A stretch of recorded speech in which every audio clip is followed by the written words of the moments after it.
మంచిర్యాల జిల్లా కోటపల్లి మండలం బబ్బరు చెలుక గ్రామంలో కాళేశ్వరం భూ నిర్వాసితులకు చెక్కులు అందించారు మంత్రి వివేక్ వెంకటస్వామి. ప్రాజెక్టులో భూములు కోల్పోయిన 192 మంది రైతులకు 17,41,00,000 రూపాయల నష్టపరిహారం చెక్కులు పంపిణీ చేశారు. చెక్కుల అందజేతతో హర్షం వ్యక్తం చేస్తున్నారు రైతులు. ఎన్నో ఏండ్లుగా తమకు న్యాయం చేయాలని వేడుకున్నామని, గత ప్రభుత్వం పట్టించుకోలేదని ఆవేదన వ్యక్తం చేశారు. మంత్రి వివేక్ చొరవతో తమకు న్యాయం జరిగిందని అంటున్నారు. మంత్రి వివేక్ మాట్లాడుతున్నారు. లైవ్ చూద్దాం. ఈ ప్రాజెక్ట్ నిర్మించడం జరిగింది. అప్పుడు కాకా వెంకటస్వామి గారు, మూల సత్యనారాయణ రెడ్డి గారు చెప్పినట్టు తుమ్మడిగట్ట నుంచి చేవెళ్ళ వరకు ఆ ప్రాజెక్టులో కూడా సుమారు 11,000 కోట్ల రూపాయలు ఖర్చు పెట్టుకున్నారు ఆల్రెడీ రాష్ట్ర ప్రభుత్వం. కానీ కేసీఆర్ వచ్చిన తర్వాత కమిషన్లు దోచుకోనికే ఈ ప్రాజెక్ట్ని అక్కడి నుంచి తరలించి ఈ మేడిగడ్డ తీసుకురావడం జరిగింది. మీ అందరికీ తెలిసిన విషయమే.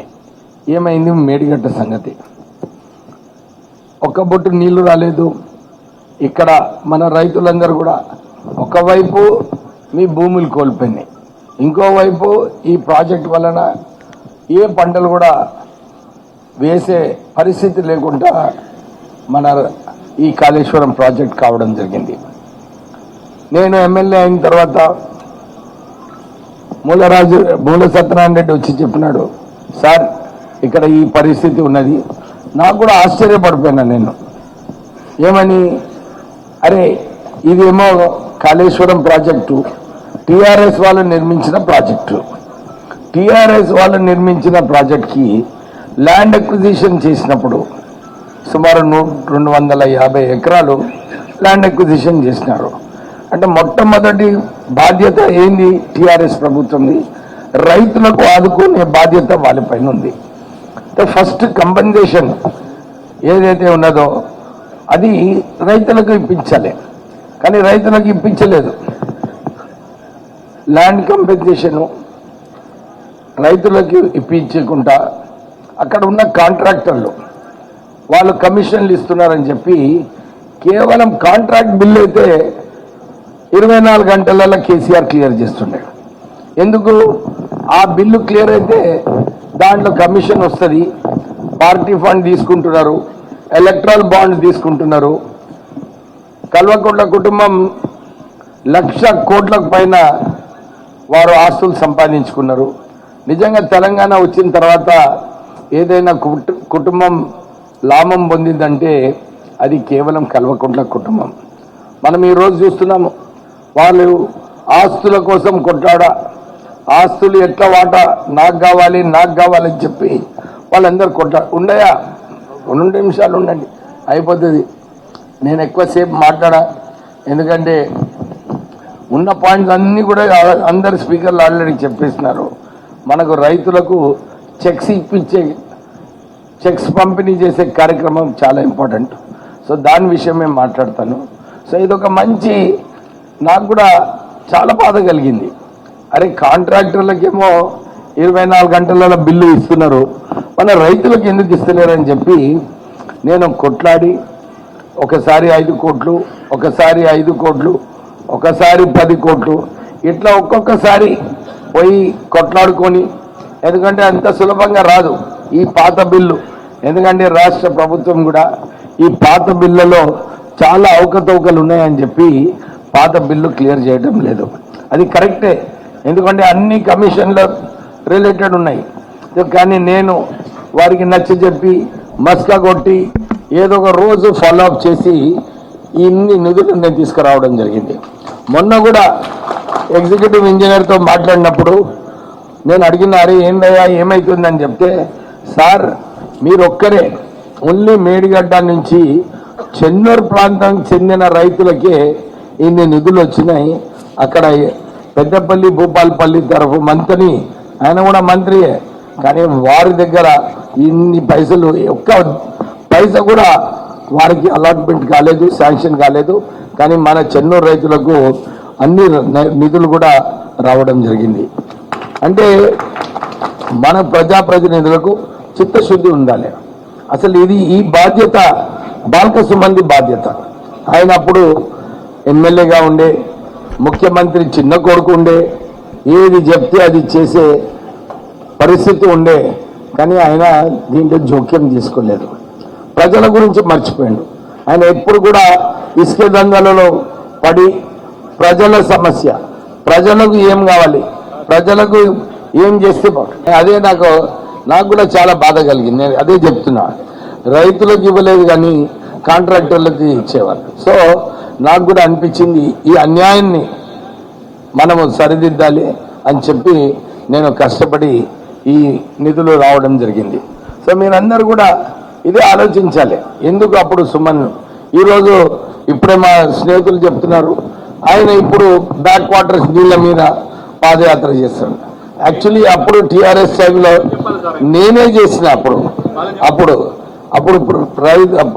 రైతులకు పంట నష్ట పరిహారం కల్పించాలని చెప్పి మేమందరం పాదయాత్ర చేసినప్పుడు కూడా అప్పుడు మా మీద దాడి చేసినారు టీఆర్ఎస్ నాయకులు. ఇప్పుడేమో ఆయన కన్నీళ్ళు ఎందుకు, ఆయన అర్థం చేసుకోవాలి సబ్జెక్టు, ఆయన మర్చిపోయిండు. అరే ఇది ఈ బాధ ఏదైతే వచ్చిందో ఇది కేసీఆర్ వల్ల వచ్చిందని చెప్పి ఆయన మర్చిపోయిండు. అది ఒకసారికి వారు పాపము ధర్నా చేస్తాను. యాక్చువల్లీ పోయి కేసీఆర్ ఫామ్ హౌస్ ముందు ధర్నా చేయాలి సుమన్, ఎందుకంటే వారు ఈ ప్రాజెక్ట్ వల్లనే మన చెన్నూరు రైతులందరూ కూడా నష్టపోయి బాధపడుతున్నారు. అంతేకాదు ఈ ప్రాంతంలో ఇంకొక కీలకమైన విషయం, చాలా కష్టమైన విషయం, అది మన రాంపూర్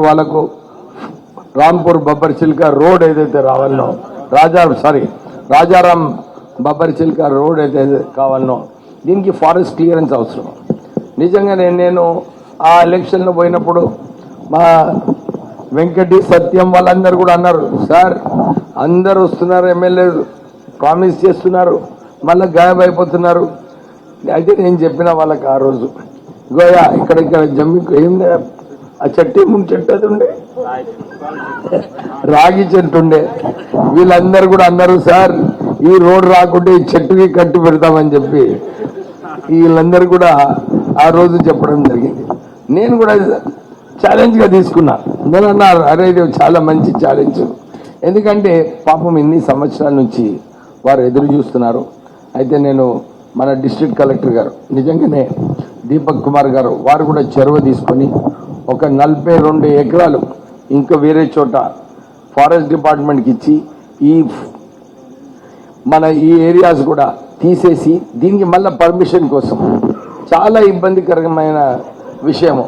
కానీ ఇప్పుడే ప్రదీప్ రెడ్డి చెప్పినట్టు ఎంపీ గారు వంశీకృష్ణ గారు మొన్న ప్రపోజల్ ఢిల్లీకి పోయినప్పుడు మంత్రి గారితో మాట్లాడి ఇది తొందరగా మీరు క్లియర్ చేయాలంటే మొన్న ఎంక్వైరీ టీం కూడా వచ్చి చూసుకొని వెళ్ళడం జరిగింది. నాకు గట్టి నమ్మకం ఉంది, త్వరలోనే ఈ క్లియరెన్స్ వస్తుంది. ఈ ఏదైతే నేను మాట ఇచ్చినో ఆ మాట పూర్తి కావాలని చెప్పి తొందరగా చర్యలు తీసుకుంటామని చెప్పి మీ అందరికీ కూడా భరోసా ఇప్పిస్తున్నాము. తర్వాత ఇప్పుడే వారు చెప్పినట్టు అందరు కూడా ఆశ్చర్యపడిపోతున్నారు, అరే ఎలక్షన్ ఉన్నది ఇంత టైం ఎందుకు కేటాయిస్తున్నాను అని.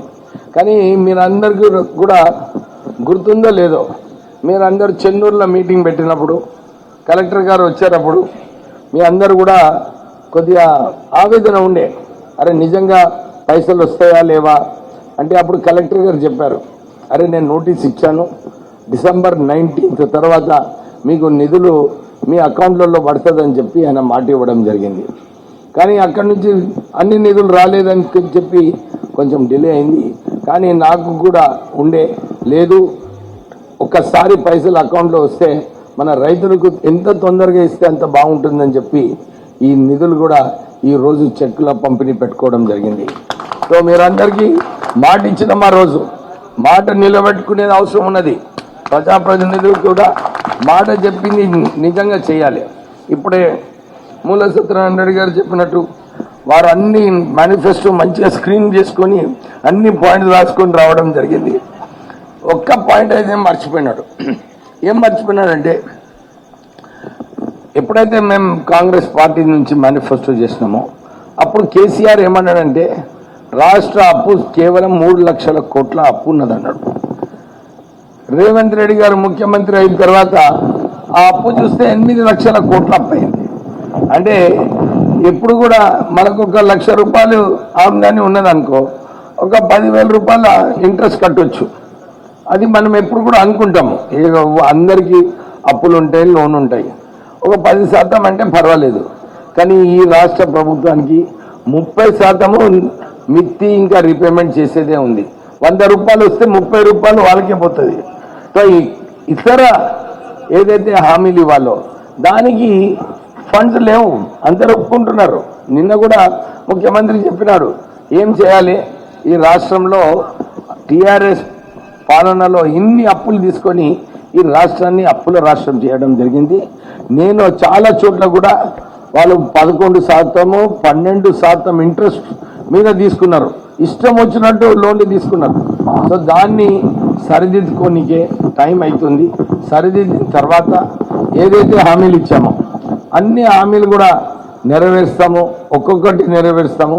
మీరు 5 సంవత్సరాలు ఇచ్చారు మాకు, అట్లనే ఇప్పుడే మీరు చెప్పినట్టు ఈ 2 సంవత్సరాలలో రాష్ట్ర ప్రభుత్వం 1,00,000 ఉద్యోగాలు కల్పించింది. మీ అందరికీ కూడా లిస్టు నేను ఇస్తాను. 1,00,000 ఉద్యోగాలు ఆల్రెడీ ఇవ్వడం జరిగింది.